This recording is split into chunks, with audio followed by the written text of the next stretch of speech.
Au Tessin et en Valais, surtout dans le Haut-Valais. Des pluies ininterrompues, le Rhône qui sort de sa quiétude habituelle et bien sûr des éboulements. Zermatt est d'ailleurs coupé du monde ce soir. Le point sur une situation extrêmement sérieuse, Patricia Bernheim. C'était cet après-midi en plein centre de Brigue. La Saltine est sortie de son lit et très vite, les deux principales artères de la ville, la rue de la Fourca et l'avenue de la Gare, ont été envahies par des eaux qui ont tout submergé. À certains endroits, l'eau a atteint le premier étage des maisons et les habitants ont été priés d'évacuer les rez-de-chaussée. La gare elle-même gît sous plus d'1 mètre d'eau et tous les quartiers alentours sont logés à la même enseigne. Le centre-ville est inatteignable et toutes les communications téléphoniques, routières et ferroviaires sont interrompues. Les dégâts sont encore impossibles à chiffrer. On ne déplore pour l'instant aucune victime, mais des avis de recherche ont été lancés par la radio locale.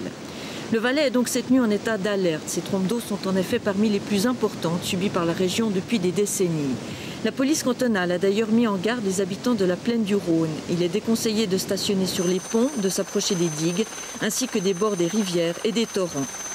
Dans le reste du canton, la situation est aussi très critique. Plusieurs routes sont coupées, notamment l'école du Simplon, du Grand Saint-Bernard et du Nufnen. Enfin, le Tessin a aussi les pieds dans l'eau. Le lac majeur est monté de près d'1 mètre en 24 heures et a débordé à certains endroits. La situation n'est pas prête de s'améliorer malheureusement puisque l'Institut suisse de météorologie annonce qu'il devrait continuer à pleuvoir cette nuit encore. Aucune éclaircie n'est attendue avant demain après-midi.